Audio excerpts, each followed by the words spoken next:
이사야서 강의 네 번째입니다. 여러분, 제가 이사야서를 강의하면서 처음에 배경을 좀 말씀을 드렸죠. 당시 중근동의 강국으로 이스라엘 남쪽에는 이집트가 있었어요. 그리고 동쪽으로는 아수르가 있었죠. 그리고 조금 있다가는 아수르 밑에 바벨론이 중근동의 새로운 강자로 부상을 합니다. 이와 같은 강국들 사이에 이스라엘이 끼어 있는 그런 형국이었죠. 이스라엘은요, 이 강국들과 함께 어깨를 나란히 할 만큼의 힘이 있었던 나라는 아닙니다. 정치적, 군사적, 경제적 힘이 있었던 나라는 결코 아니었고요. 그러다 보니까 이 강국들이 자신의 세력을 확장하려고 했었을 때 타겟이 이스라엘이 되었죠. 결국 이들은 침략 야욕을 노골적으로 드러냈고요. 특별히 아수르하고 바벨론은 나중에 북왕국 이스라엘을 쳐들어가서 멸망시키고 남왕국 유다도 멸망을 시켜버리죠. 이러한 상황 가운데에 이스라엘이 있었어요. 그럴 때에 이스라엘은 내실을 기했어야만 옳습니다. 그런데 이스라엘이 그러지 않았어요. 지도자들은 온갖 악한 법들을 만들고 법령들을 제정하고 공포해서 말이죠. 다수 인민들을 압제하고 탄압을 했더라라는 거죠. 그리고 뇌물 등이 횡행하는 어떤 극도의 도덕적인 타락한 모습을 보였다라는 거죠. 사회가 부패하고 썩을 대로 썩어서 말이에요. 냄새가 진동하는 그와 같은 때였었더라. 그와 같은 상황이었더라라고 제가 말씀을 드렸습니다. 종교적으로는 어땠나? 자기들의 종교적 신념에 따른 실천들을 요식행위로 하기는 했어도 하나님을 향한 신앙은 눈꼽만치도 찾아볼 수가 없었더라. 그 마음에 하나님을 전대적으로 신뢰하고 의지하고 하나님의 명령과 법과 규례대로 따라 사는 그러한 모습들은 보이지 않았더라라는 거죠. 하나님이 율법과 계명을 주셨을 때 사랑하라고 주셨는데 사랑은 하지 않고 종교적인 형식적인 제의들만 진행을 하면서 결국 그와 같이 악한 일들을 했었더라. 국제정세가 급박하게 돌아가는데 그 급박하게 돌아가는 국제정세가 자신에게 유리하게는커녕 어마어마하게 불리했었거든요. 나라의 존망을 위협하는 정도의 그러한 국제정세였단 말이죠. 국제정세의 변화. 결국 말씀드린 것처럼 나라가 멸망해버리는 일이 발생을 하게 되는데 그럼에도 불구하고 그와 같은 일들을 이미 감지하고 있었어요. 왜냐하면 계속해서 아수르 같은 나라는 침략을 감행했었단 말이에요. 침략을 할 때마다 계속해서 찔끔찔끔 침략을 했지만 굉장히 많은 무고한 양민들이 죽임을 당한단 말이에요. 그리고 나라의 재산들, 곳간이 털리잖아요. 그러한 것들을 경험했으면 나라의 존망이 심각하게 위협을 당하는 그와 같은 국제정세의 변화에 정말 적극적으로 능동적으로 이를 대처하고 말이죠. 내실을 기했어야 옳은데 지도자들이라는 것이 인민들을 압제하고 탄압하고 자신들의 경제적 이익, 정치적 권력을 유지 발전시키려는 것에만 눈이 어두워서 말이죠. 굉장히 악한 법들을 만들고 법령들을 제정 공포해서 인민들을 무력적으로 탄압하고 압제했더라. 그러다 보니까 사회의 약한 고리에 있었던 과부와 고아로 상징되는 이들의 삶은 정말로 고통스러운 것이었더라라는 거죠. 이와 같은 상황에 하나님께서 이사야를 부르죠. 이사야를 픽업을 해서 이스라엘의 범죄를 지적해 나가기 시작합니다. 그 죄가 얼만큼 중요한 것인가를 전하게 하시죠. 그리고 그 죄에 따른 심판 역시 매우 엄중할 것임을 말씀을 하십니다.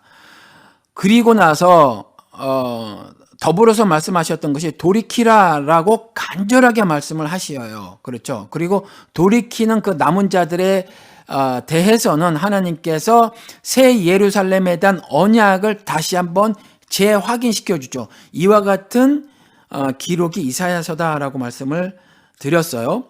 그렇죠? 여러분 기억하시죠?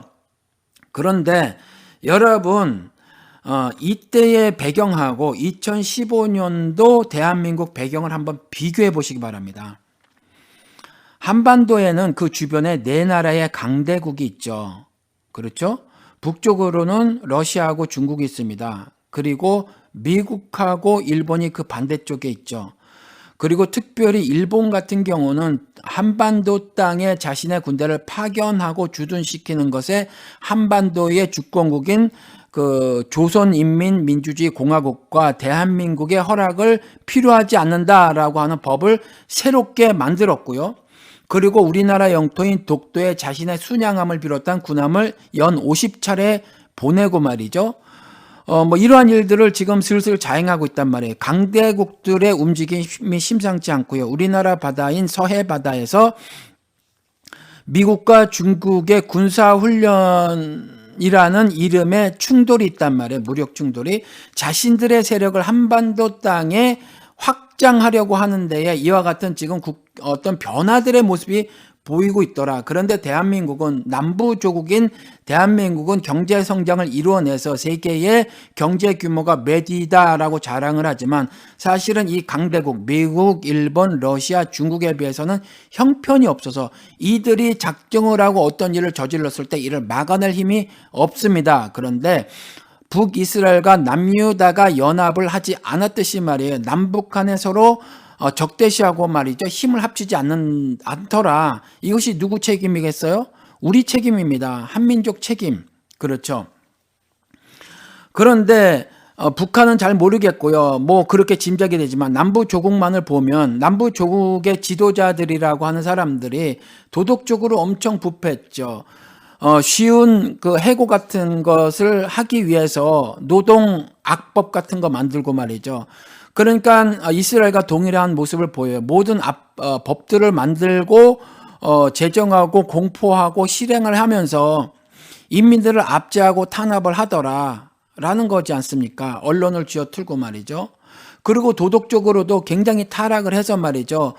전 대통령이 말했던 것이 사람 사는 세상입니다. 얼마나 한국 사회가 사람 사는 세상이 아니라 판단이 되어졌으면 사람 사는 세상을 캐치프레이즈로 다 내세웠겠습니까? 돈이면 다 되는 그러한 사회의 모습을 보이더라. 사회가 부패할 대로 부패하였더라라는 거죠. 대한민국 사회도. 그러면 종교적으로는 어떤가? 불교도요 몰랐지만 정말 썩었잖아요. 그렇죠? 그리고 불교는 제가 다른 종교니까 뭐 잘은 몰라서 여기까지만 말씀을 드리는데 기독교는요, 개독교라고 불린 지가 정말 오래됐습니다. 그렇죠. 더 이상의 나쁜 말이 뭐가 있겠어요. 그런데 이제 개독교라고 불려도 아무렇지도 않을 정도로 정말 그렇게 돼버렸단 말이죠. 도덕적으로 타락해도 이렇게 타락할 수 없을 정도로 타락을 했고 하나님을 향한 신앙을 저버린 지도 대한민국 기독교는 오래됐더라라는 거죠. 그리스도의 십자가에 도라는 것이 죄와 사망으로부터 죄의 형벌이라고 하는 사망으로부터의 해방인데 그게 아니라 무슨 가난과 질병으로부터의 해방으로 알아서 말이죠. 기도라고 한다는 것이 맨날 뭐 기도를 통해서 이 세상에서의 성공을 그저 입 벌리면 감 떨어지는 거 기대하듯 기도 한 방으로 하나님께서 그와 같은 것을 들어주십사는 기도를 드리고 있는 것이, 하고 있는 것이 작금의 대한민국의 기독교더라. 이 밖에도 굉장히 많은 타락한 모습을 보이죠. 하나님을 신앙하는 모습이라고는 지금은 눈을 씻고 찾아볼래야 찾아볼 수가 없더라. 당시 이스라엘 가운데서 하나님을 향한 믿음을 찾아볼래야 찾아볼 수 없었던 것과 비슷해 보이더라라는 거죠. 당시 이스라엘은요, 자기 자신들의 종교적 신념에 따라서 요식행위로서의 어떤 실천들을 하긴 했었단 말이에요. 제물을 안 바쳤습니까? 기도를 안 했습니까? 아니면 성회나 대회 등으로 모이질 않았습니까? 어떤 안식일 등의 절기들에 모이질 않았습니까? 하기는 다 했다라는 거죠. 대한민국 교회도 마찬가지라는 거거든요. 모이게 힘쓰라라는 말대로 굉장히 열심히 모이죠. 그렇죠? 그렇지만 정말 이웃을 돌아보자는 당시에 하나님께서 이스라엘에게 말씀하신 것이 1장을 우리가 들어서 알고 있지만 정말 연약한 사람들, 사회적 힘이 없는 그런 사람들, 사회 하부 구조에 속해져 있는데 만약에 사회적 폭력을 당하면, 불의의 폭력을 당하면 스스로 방어할 수 없는 그 사람들이 폭력을 당할 때 침묵으로 그 악에 동조를 해버렸더라. 그래서 하나님께서 그 모두에게 경고하시기를 그 모두는 멸망당할 것이다 라고 말씀을 하셨잖아요. 그리고 그와 같은 침묵은 하나님께서 하시는 일에 대한 관심 없음, 그렇죠. 그리고 하나님이 하시는 일에 대한 무지가 그 원인이라고 지적을 하셨단 말이에요. 한국 사회도 동일한 것 같아요. 교회 지도자들이 마구잡이로 성경을 헤집어 놓는데 다수의 기독교인들이 그것이 뭐가 잘못인지를 깨닫지 못하는 거죠. 하나님이 무슨 일인가를 진행해 나가시는데 그 일에 대한 관심은 없는 겁니다. 그리고 그 일이 무슨 일인지도 모르는 거죠. 깨닫지 못하는 거예요. 그러다 보니까 이와 같이 이스라엘의 당시의 종교 지도자들이 아무렇게나 했던 자신들의 종교적 신념에 따른 실천들, 결코 하나님을 신앙하는 것이 될 수 없었던 그런 것들을 다수들이 그저 아무 말 없이 비판하지 않은 채로 그대로 따라 했다라는 거거든요. 자금의 2015년도도 대한민국도 마찬가지라는 거죠. 말씀드린 것처럼 한국이 강대국들에 둘러 쌓여져 있고요. 이들의 세력 확장에 대한 야욕을 노골적으로 드러내고 있을 때에 이와 같이 남한 사회가 도덕적으로 극심하게 타락한 모습을 보이고요. 종교적으로도 동일한 모습을 보이더라. 여전히 그럼에도 불구하고 자신들은 신을 올바로 잘 제대로 섬기고 있다. 자신들은 바르게 의롭게 선하게 신앙생활을 하고 있다라고 착각을 하더라. 자신들의 종교적 신념에 따른 실천을 요식행위로 하는 것임에도 불구하고 그렇다라는 거죠. 그런데 당시에 이스라엘은요, 하나님께서 어떤 커다란 은혜를 주셨는데 뭐냐 하면 이사야라는 사람을 픽업을 하신 거예요. 이사야를 부르시고 이사야를 통해서 이스라엘에게 죄악을 고발하게 하셨던 거죠. 그래서 너희들의 범죄는 이러이러하고 저러저러하다라고 경고의 말씀을 하신 거예요. 그리고 그 죄에 따른 심판도 매우 엄중할 것임을 동시에 전하게 하셨다라는 거죠. 그리고 그것만으로 그친 것이 아니라 돌이켜라 라고 하면서 아주 매우 절절한 심정을 그들에게 전달하셨고요. 그리고 돌이킨 그 남은 자들에 한해서는 새 예루살렘에 대한 언약을 다시 한번 재확인시켜주는 일까지 하셨거든요. 그것이 이사야서의 기록이에요. 그러면 2015년도 대한민국은요, 누가 이사야가 될 수 있습니까? 여러분, 우리가 되시자고요. 우리 작은 자교회가 모두 이사야가 되시자고요. 그래서 오늘은 소명에 대해서 한번 말씀을 나눠보고자 합니다. 6장에 보면 이사야가 이상을 보고 소명을 받는 기사가 있거든요. 그 6장의 기사를 보고요, 우리가 소명이 무언가, 하나님께서 이사야를 부르실 때에 어떤 기록들을 남겨주셨나를 우리가 공부를 해나가면서 우리가 하나님으로부터 소명을 받은 자인가를 다시 한번 점검을 해보고요. 소명을 받은 자라면 어떤 모습으로 살아가야 하는가를 오늘 한번 공부를 해보는 시간을 갖도록 하겠습니다. 여러분, 신앙생활이라는 것이 제가 말씀을 누누이 드리지만 이걸 지식적으로 머리에 저축하면서 세이브하면서 그렇게 살아가는 것이 아니에요. 적금 들듯이 지식을 하나하나 머리에 저장해 나가는 작업이 아니라는 거죠. 하나님께서 분명히 말씀을 하셨지만 우리의 행함을 보고 우리를 심판하실 것이거든요. 그러니까 이러한 것을 듣고 보고 그 다음에 저와 함께 공부를 해나가시면서 말씀을 들으시면서 반드시 실천이 뒤따라져야 한다라는 말씀을 제가 반복해서 강조하면서 말씀을 드립니다.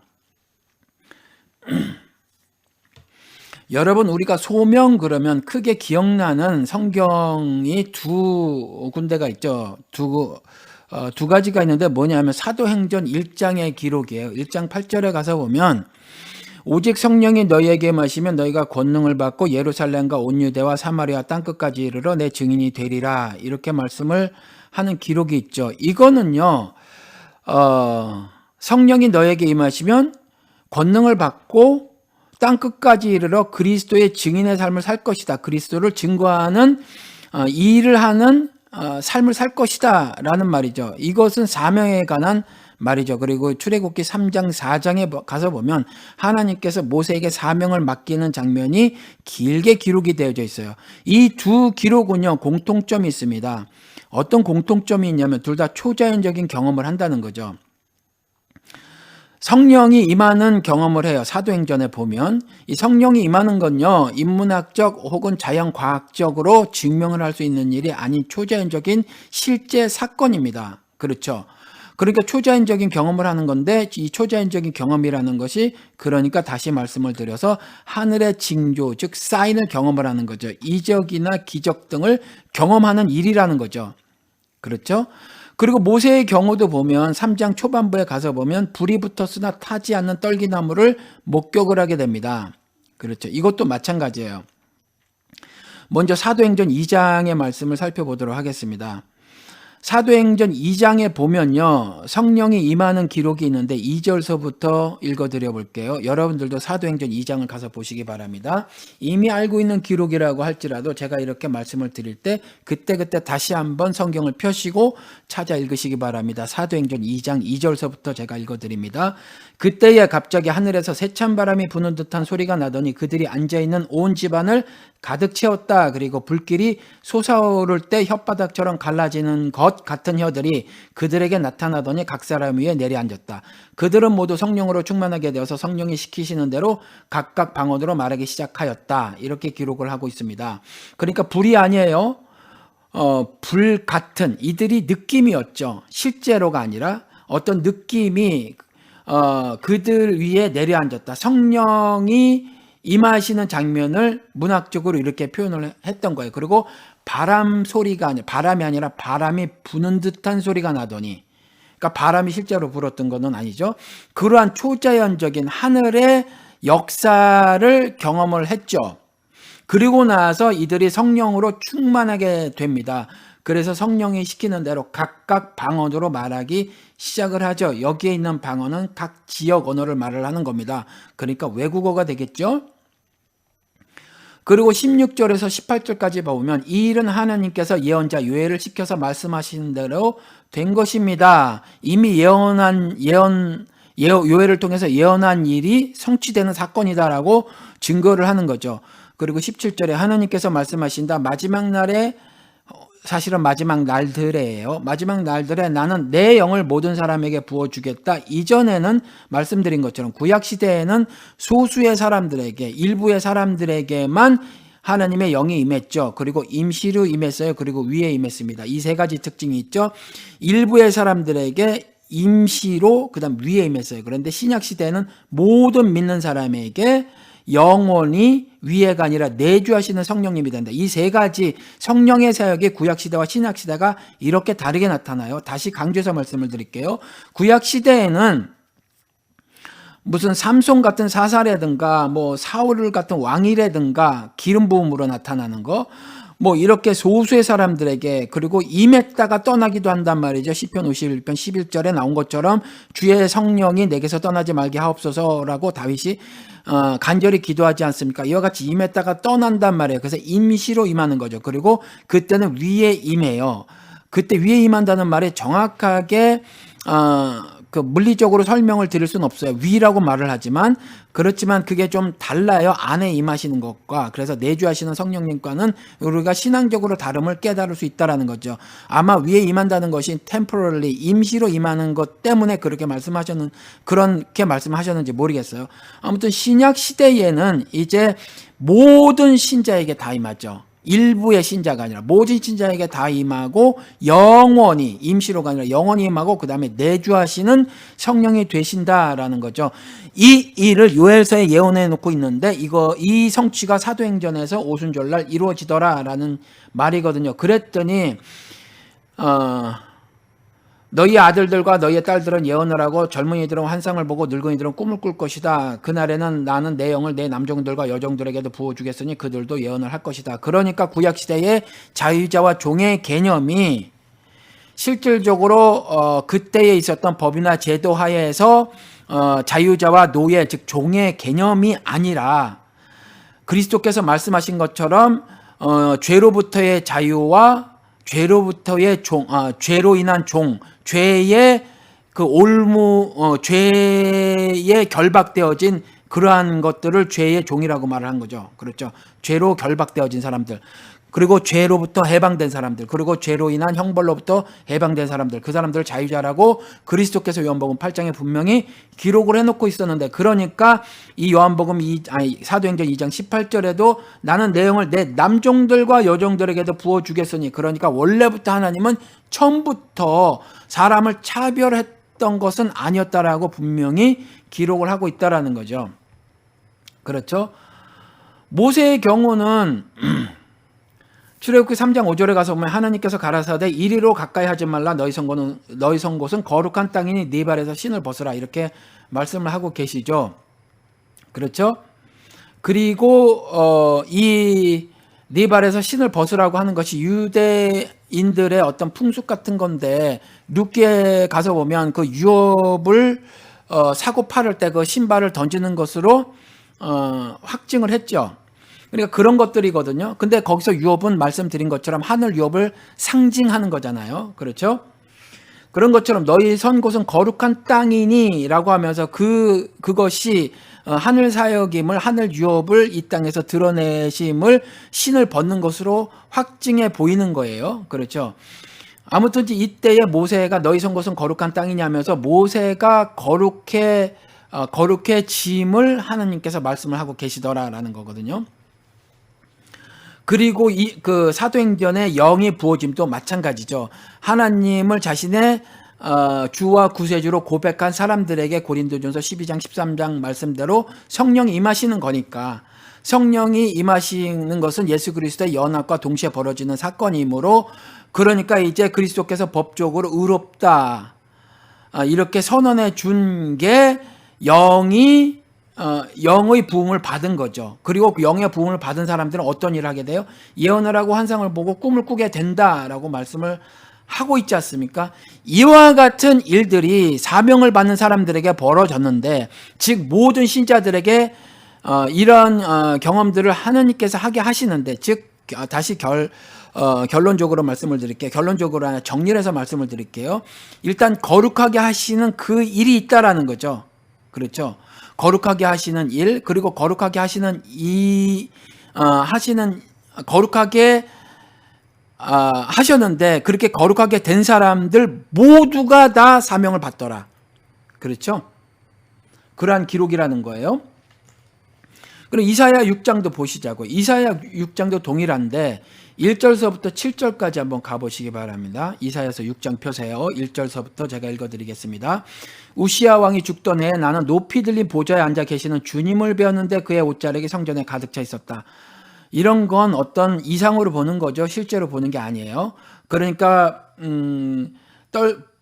불에 붙었지만 타지 않는 떨기나무 본 것이라든가, 성령이 불의 혀처럼 갈라지지만 그들에게 임하는 모습을 본달지, 바람이 아니지만 바람처럼 쉬하는 소리 같은 소리를, 그게 실제의 소리인지 모르겠어요. 그렇지만 아무튼 그런 느낌을 받았죠. 그와 같은 경험을 하는 것처럼 우시야 왕이 죽던 해에 이사야가 본 것이 뭐냐 하면 이상 중에 본 장면이었더라라는 거죠. 어떤 것을 보았는데 뭐냐 하면 보좌를 보았고, 보좌에 앉아 계시는 주님을 보았고, 그의 옷자락이 성전에 가득 차 있음을 보았다라는 거죠. 주의 영광으로 성전이 가득 차 있었다라는 걸 말씀하는 거죠. 옷자락이 성전에 가득 차 있었다라고 하는 것은 계시록의 말씀대로 흰 옷을 말을 하고 있는 거죠. 그리고 그분 위로는 스랍들이 서 있었는데, 스랍들은 저마다 날개를 6 가지고 있었다. 둘로는 얼굴을 가리고 둘로는 발을 가리고 나머지 둘로는 날고 있었다. 스랍은 천사를 말하는 거예요. angelic being. 그렇죠. 그러니까 천사들이 서 있었다라는 거죠. 이것도 당연히 이상으로 보는 거고, 천사는 영이니까 말이에요. 그러니까 날개 같은 것은 그냥 어떤 자신의 받은 느낌을 기록한 것이죠. 어떤 특정 의미가 있다고 여러분들이 안 보셔도 됩니다. 아직 보시지 말아야 하죠. 그리고 3절에 그리고 그들은 큰 소리로 노래를 부르며 화답하였다. 거룩하시다 거룩하시다 거룩하시다, 만군의 주님 온 땅에 그의 영광이 가득하다. 이와 같은 고백을 하는 거죠. 거룩한 사람, 거룩해지지 않으면 거룩함을 분간조차 하지 못하죠. 그렇죠. 하나님께서 왜 살아계시고 한 점 흠이 없는 영광체이신가, 그분이 왜 거룩하신가를 거룩해지지 않은 사람은 몰라요. 그렇죠. 그리고 하나님의 은혜로 거듭났다고 하는 사람들, 즉 거룩해졌다고 하는 사람들 역시 거룩해진 다른 형제들이 보았을 때 그 거룩함을 알지, 다른 사람들은 그 거룩함을 세상은 모르죠. 세상이 모른다라고 하는 것은 세상 사람들이 모른다라고 하는 거예요. 하나님을 모르는 그 사람들은 신자들이 가지고 있는 그 거룩함을 깨달을 수가 없어요. 그러니까 그리고 그들은 큰 소리로 노래를 부르며 하다파에다 거룩하시다 거룩하시다 거룩하시다 만군의 짐 온 땅이 그의 영광이 가득하다라고 천사들이 말하는 것을 이사야가 듣고 보았다는 얘기죠. 그렇죠. 그러니까 이런 경험을 했어요. 그러면서 이사야가 부르짖죠. 5절에 나는 부르짖었다. 재앙이 나에게 닥치겠구나. 이제는 나는 죽게 되었구나. 나는 입술이 부정한 사람인데 입술이 부정한 백성 가운데 살고 있으면서 왕이신 만군의 주님을 만나 뵙다니 이렇게 되는 거예요. 당연히 자신은 거룩하지 않다고 느껴지는 거죠. 왜냐하면 하나님께서 법적으로 의롭다, 거룩하다 해주신 우리들도 사실은 이중성을 가지고 있어서 육신은 아직 세상에 결박되어져 있으니까 연약한 육신이 죄에 노출되면 불의한 모습을 보이는 것이 우리들이란 말이에요. 하나님께서 거룩하다고 해주셨어도 당연히 이사야가 보았을 때 자신이 얼마나 더러운 존재인가를 깨닫게 되겠죠. 그러다 보니까 공의의 하나님을 만나 뵙고 나서 당장에 든 생각이 재앙이 나에게 닥치겠구나. 그래서 빌립보서에 두렵고 떨림으로 너의 구원을 이뤄라 하는 것이 하나님을 공의의 하나님으로 인지하지 못하는 것은요. 인식하지 못하고 그저 즐겁고 행복한 해피네스만을 추구하는 행복만을 추구하는 신앙은 어찌 보면 아직 주님을 잘 모르고 있는 경우일 수도 있더라. 그래서 두렵고 떨림으로 신앙생활을 하는 거고요. 그 다음에 모든 지식의 시작, 모든 지식의 근본이 뭐죠? 하나님을 아는 지식. 그렇죠. 근데 하나님을 아는 지식인데 어떻게 아는 지식이죠? 하나님을 두려워하는 것, 즉 하나님을 경외하는 것이 모든 지식의 시작이다. 왜요? 그분은 하나님이시니까, 그분은 신이시니까, 그분은 구원자시기도 하지만 심판자시니까, 심판자가 확 각인이 되는 것이 나에게. 왜냐하면 내가 내 죄를 보거든요. 이사야서도 동일한 고백을 하는 거예요. 재앙이 나에게 닥치겠구나. 왜요? 내가 죄인이니까. 그래서 이제 나는 죽게 되었구나. 나는 부정한 사람이고 부정한 사람들 가운데 살고 있었던 그런 사람이니 내게 죽음이 임하겠구나. 이때에 주님이 내게 나타나시다니 이때에 내가 주님을 뵙게 될 줄이야. 이렇게 고백을 하는 거죠. 그런데 그때에 스랍들 가운데 하나가, 천사 가운데 하나가 제단에 타고 있는 숯을 부짓개로 집어서 손에 들고 나에게 날아와서 그것을 나의 입에 대며 말하였다. 이것이 너의 입술에 닿았으니 너의 악은 사라지고 너의 죄는 사해졌다. 하느님의 죄에 대한 용서하심, 그리고 죄로 받게 되는 그 죽음의 재앙, 심판으로부터 그 심판을 면케 됨을 이사야가 경험을 하게 되는 거죠. 그렇죠. 이사야가 고백을 했단 말이에요. 입술이 부정한 사람이고 입술이 부정한 백성 가운데 살고 있다고 하니까 수출 천사가 부짓개로 들어 손에 들고 와서 날아와서 입에 대었다라는 거죠. 그 죄를 태워버린 거죠. 그래서 너의 악은 사라지고 너의 죄는 사해졌다라는 초자연적인 경험을 합니다. 야, 너희들 그게 말이 돼, 기독교인들아? 예, 말이 돼요. 우리는 알아요. 믿음으로 알아요. 그러한 경험을 한 사람들은 안단 말이에요. 이거는요, 우리들만 아는 거예요. 거듭난 사람들만 아는 거예요. 그래서 이거는 논리적으로 어떻게 전할 방도도 없고요. 과학적으로 설명한 방도도 없어요. 그러니까 여러분들이 전도라는 것을 할 때 이것은 그대로 선언적으로 전달하는 수밖에 없습니다. 이와 같이 말이에요. 이런 사명을 받는 사람들은 모두 다 하나님을 경험하더라. 먼저는 하나님을 경험을 하는 거죠. 물론 경험하면서 동시에 벌어지는 일이 사명을 받는 일이지만 아무튼 경험을 한단 말이에요. 하나님이 스스로 자신을 나타내실 때, 즉 계시하실 때 그 하나님을 만나게 되더라. 눈으로 보지 못하지만 말씀으로 듣고요. 거룩하다는 법적 선언을 듣게 됩니다. 그리고 하나님, 즉 성령 하나님의 인도하심에 따른 말들을 하고 살게 되죠. 그래서 꿈을 꾸고 환상을 보고 예언을 하게 되는 겁니다. 그렇죠? 그러한 일을 하고 그 다음에 이제 소명을 받는 거죠. 사도행전 1장 8절 말씀대로 성령을 받고 권능을 받으면 땅끝까지 이르러 내 증인이 되리라. 자연스럽게 오토매티컬리 자동적으로 그렇게 살게 될 것이다 라고 말을 하는 거죠. 그렇게 안 살 수가 없게 되는 것이 신자예요. 그렇게 살 수밖에 없는 거죠. 자동적으로 그렇게 돼요. 그렇죠. 그리고 고린도전서 12장 13절 조금 전에 말씀을 드렸지만 우리가 유대 사람이든지 그리스 사람이든지 종이든지 자유인이든지 모두가 한 성령으로 침례를 받아서 한 몸이 되었고 모두 한 성령을 마시게 되었습니다. 라고 하는 거죠. 그러니까 이렇게 되는 거죠. 믿는 사람에게 성령이 임하게 되고 성령이 임하면 성령이 주시는 힘, 권능, 능력을 받아서 그 능력을 받아서 쌈박질하는 것이 아니라 땅끝까지 이르러 예수 그리스도의 증인의 삶을 살아내는 거죠. 그렇죠. 풍부에 처해든지 가난에 처해지든지 그렇죠. 어떠한 상황 가운데서도 그와 같은 일을 하면서 사는 것이 신자더라. 그래서 예수 그리스도가 나를 따르라 하신 다음에 하신 말씀이 내가 너를 사람 낚는 어부로 만들겠다라고 하셨거든요. 그것이 하나님 백성들의 삶의 목표고 목적이라는 거죠. 궁극적인 이 땅에서의 삶의 목적이라는 거죠. 성취할 골이라는 거예요. 그렇죠. 그 고린도전서 12장 13절에 대한 말씀에 이어서 제가 고린도전서 12장 17절, 28, 29, 30절을 이어서 말씀을 드리도록 하겠습니다. 27절에 여러분은 그리스도의 몸이요 따로는 지체들입니다. 그러니까 그리스도가 머리 되시고 한 성령을 마시게 된 그 사람들, 예수와 연합이 됐다고 하는 그 사람들은 지체들이다라고 말을 하죠. 그리고 28절부터는 그 지체들에 대해서 구체적으로 말씀을 하고 있는데 뭐냐면 하나님께서 교회 안에 몇몇 일꾼을 세우셨습니다.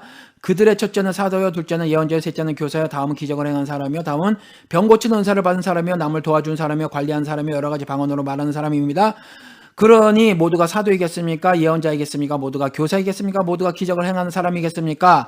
30절에 모두가 병 고치는 은사를 받은 사람이겠습니까? 모두가 방언으로 말하는 사람이겠습니까? 모두가 통용하는 사람이겠습니까? 머리는 그리스도의 나머지는 다 지체라는 거죠. 동일해요. 높고 낮음이 없어요. 역할이 다른 거죠. 신분이 다른 게 아니에요. 그렇죠. 그러니까 교회에서 목사가 결코 우에 군림하는 자가 돼서는 안 됩니다. 그것이 영적으로든 신앙적으로든 어떤 것을 갖다 제도적으로든 법적으로든 교회 안에 어떤 규율을 통해서도 결코 목사가 우에 군림해서는 안 돼요. 교회 안에 모든 성도들은 다 지체예요. 다만 다른 역할을 가진 사람들이라는 거죠. 이와 같이 지체들을 설명을 하면서 하나님께서 역할을 말씀하시거든요.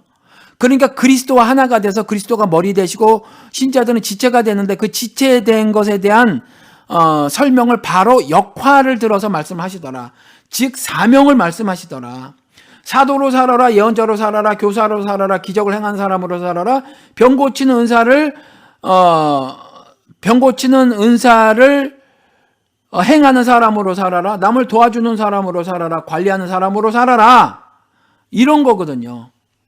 그러니까 소명이 없으면 신자가 아니라는 거예요. 소명이 없으면. 그런데 우리 가끔 보면 기도라는 걸 통해서 전부 다 나는 안 움직이고 전부 하나님께 전부 일을 밀어버린단 말이에요. 여러분, 하나님께서 자신의 거룩함, 자신의 일을 누구를 통해서 하세요? 자신의 복성을 통해서 하시죠. 그래서 믿음이라는 반석 위에 교회를 세우시고 교회에게 열쇠를 주셨잖아요. 그래서 교회야 내가 큰 권세를 줄 터이니 너희가 땅에서 매면 하늘에서 맨 것으로 할 것이고 너희가 땅에서 풀면 하늘에서도 푼 것으로 하리라. 이렇게 말씀하시잖아요. 우리들에게 세상을 판단하는 권세를 주셨다라는 거거든요. 이것은 의고 이것은 불이다라고 하는 것을 말씀을 받은 사람들답게 그것을 판단하는 권세를 줬다라는 거예요. 그렇죠? 그런 것에 따라서, 그런 판단하는 권세에 따라서 의를 전하는 사명을 주신 거죠.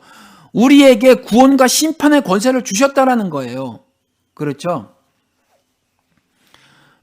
그런데 우리가 전혀 움직이지도 않고 그저 기도만 하는 사람들, 기도에만 몰입하는 사람들 있잖아요. 무슨 일이 닥치면 기도만 하는 사람들은 사실은요, 소명이 없는 거고, 소명이 없는 것은 아직 영을 받은 사람이 아니어서 예수와의 연합을 이룬 사람이 아직 아니라고 거꾸로 이렇게 올라가서 말씀을 드리면 말을 할 수 있다는 거죠.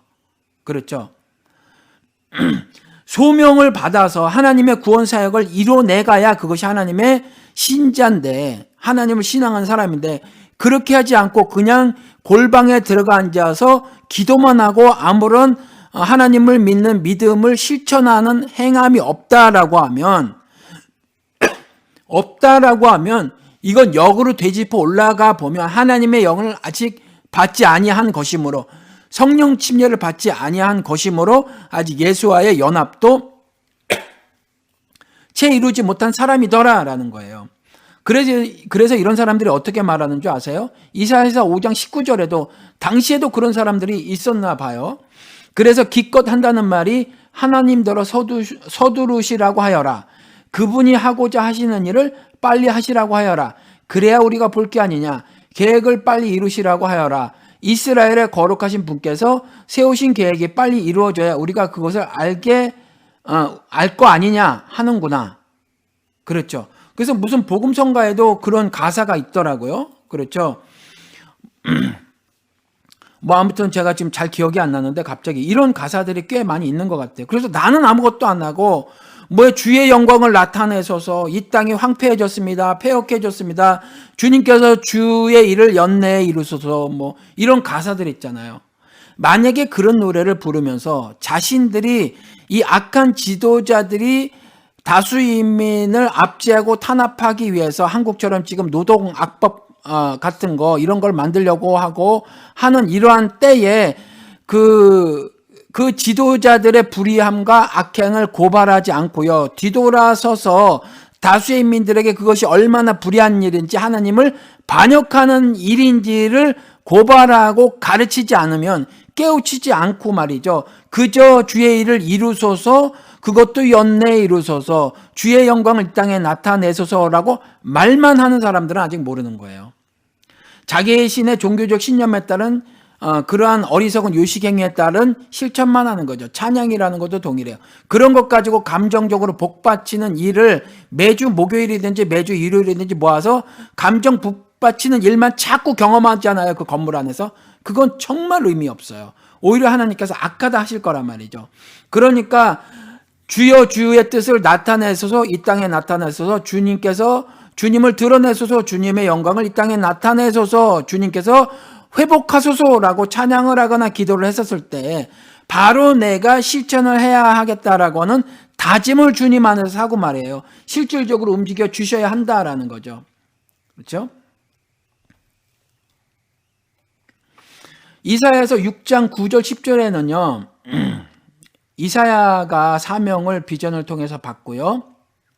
이상을 통해서 받고 난 이후의 기록인데, 이사야에게 이렇게 말을 합니다. 주님께서 너는 가서 이 백성에게 너희는 듣기는 들어라 그러나 깨닫지는 못할 것이다. 너희는 보기는 늘 보아라 그러나 알지는 못한다라고 일러라, 전해라. 너는 이 백성의 마음을 둔하게 하여라. 그 귀가 막히고 그 눈이 감기게 하여라. 그리하여 그들이 볼 수 없고 들을 수 없고 마음으로 깨달을 수 없게 하여라. 그들이 보고 듣고 깨달았다가는 내게로 돌이켜서 고침을 받게 될까 걱정이다. 이렇게 말씀을 하고 계세요. 이 말씀이 참 이해하기 어렵죠. 하나님께서 자신의 은혜와 사랑을 세상에 전달하시고자 하는 것이 성경의 이야기인데, 갑자기 뜬금없이 그들이 깨달았다가 내게로 돌이켜서 고침을 받을까, 그게 걱정이다. 그러니까 이사야야 가서 그들의 마음을 둔하게 하고 귀를 막아버리고 눈이 감기게 하라. 그래서 보지도 듣지도 마음으로 깨닫지도 못하게 하여라 라고 이상을 통해서 사명을 주시면서 이렇게 말씀하세요. 이걸 어떻게 이해할 수 있죠? 그런데 요한복음에 이 이사야서를 요한이 인용을 하죠. 12장에 가서 보면 있거든요. 12장 40절에 읽어드릴게요. 여러분들도 요한복음 가서 보시기 바랍니다. 주님께서 그들의 눈을 멀게 하시고 그들의 마음을 무디게 하셨다. 그것은 그들이 눈이 있어도 보지 못하게 하고 마음으로 깨달아서 돌아서지 못하게 하며 나에게 고침을 받지 못하게 하려는 것이다. 이렇게 이사야서의 기록을 인용을 해요. 그리고 이어서 41절부터 43절까지 이어서 말을 하죠. 이사야가 이렇게 말한 것은 그가 예수의 영광을 보았기 때문이다. 이유는 예수의 영광을 보았기 때문이래요. 그리스도의 영광을 보았기 때문이랍니다.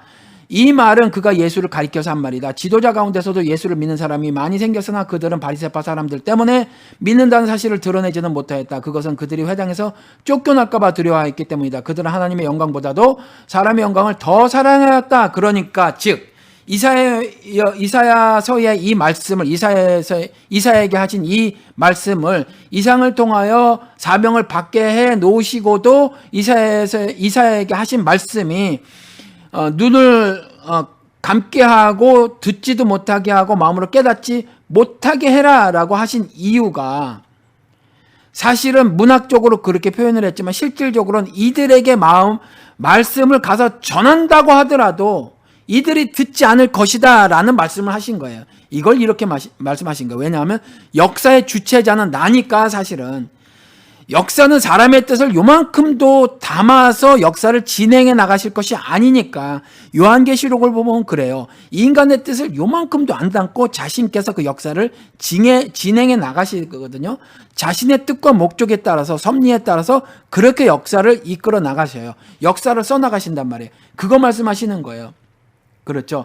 그러니까 그들이 그와 같은 패역한 반응을 보일 것인데 그걸 미리 알고 계셔서 그걸 그렇게 말씀하신 거예요. 사실은 그렇게 작정을 하고 돌이킬 마음을 갖고 있는 사람들이 있는데 그 사람들조차 눈을 가리고 귀를 막고 마음으로 깨닫지 못하게 하라라는 말씀을 하신 것이 아니라 그들에게 말을 전한다고 하더라도, 하늘의 비밀의 말을 전한다고 하더라도, 십자가의 구원의 도의 말씀을 전한다고 하더라도 그들이 마음이 완악하고 패역하여 결코 믿지 않을 것이기 때문에, 그들은 하나님의 영광보다 사람의 영광을 더 사랑할 거기 때문에 그들이 믿는다는 사실을 결코 드러내지 않을 것이기 때문에 요한복음 12장 42절 말씀대로 그래서 그렇게 말씀하신 것이다 라는 거거든요.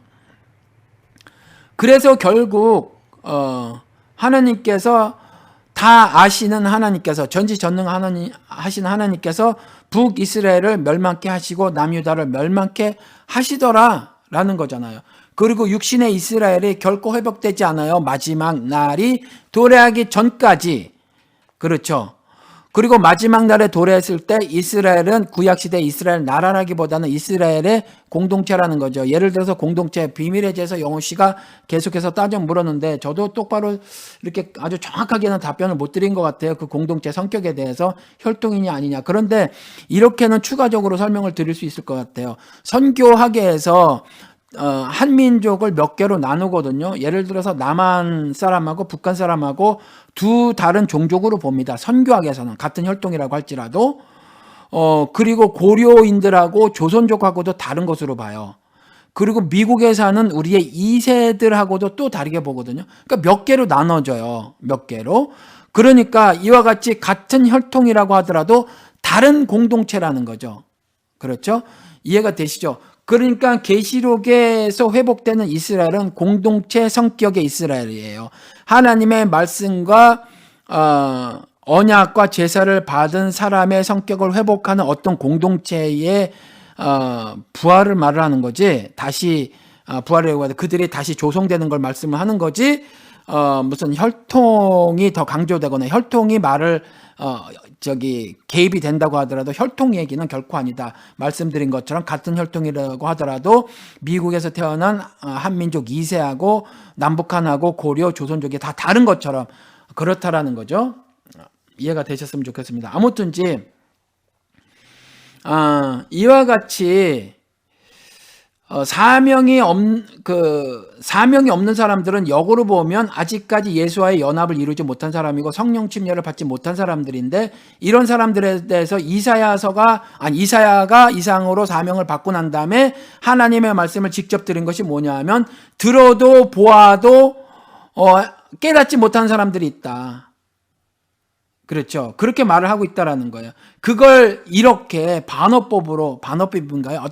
어떤 수사를 동원을 해서 말씀하시는 거죠. 이사야야, 너는 가서 이 백성에게 가서 전해라. 사명을 주었으니 사명을 감당해라 라고 말씀을 하시면서 너희가 듣기는 늘 들어라. 그러나 깨닫지는 못한다. 보기는 늘 보아라. 그러나 알지는 못한다. 이 백성의 마음을 둔하게 하라. 귀가 막히고 눈이 감기게 하라. 그들이 볼 수 없고 들을 수 없고 마음으로 깨달을 수 없게 하여라 라고 말을 하는 것이, 그리고 보침을 받을까 걱정이다라고 말씀을 하신 것이 사실은 그렇게 듣고 보고 마음으로 깨달아 하나님께 돌이킬 사람이 있음에도 불구하고 그들을 자의적으로 자기적으로 악한 의도를 가지고 그런 일이 벌어지지 말도록 해라라는 것이 아니라 그렇게 전했어도 그들이 받아들이지 않을 아주 패역하고 완약한 그런 자들이니까 그런 사람들을 그렇게 표현하신 거라는 거예요. 그래서 자신이 역사 주체자임을 말씀하셔서 그래서 그렇게 하나님의 영광보다 사람의 영광을 더 사랑하는 사람이 있음을 그와 같은 것으로 표현을 하신 거란 말씀이죠. 자, 여러분들 가운데 지금 우리 교회 홈피에 들어와서 설교 말씀을 들으시는 분들이 여러분들 되시니까 여러분들의 신앙을 지금 한번 다시 점검해 보시기 바랍니다. 하나님께서 분명히 바울의 입을 통해서 고린도전서에 말씀을 해놓고 계시죠. 내가 믿음 안에 있는지 믿음 바깥에 있는지 examine yourself, 시험해 봐라 라는 거거든요. 시험해 봐라 그랬으니까 합리적인 의심을 가지고 성경 말씀을 가지고 그래서 계속해서 합리적인 의심을 품은 채 성경 말씀을 가지고 내가 믿음 안에 있는지 믿음 바깥에 있는지 여러분들 시험해 보시기 바랍니다. 왜 그래야 하냐면요. 여러분들 혹 지금 사명을 가지고 계십니까? 그리고 사명을 실천하고 계십니까?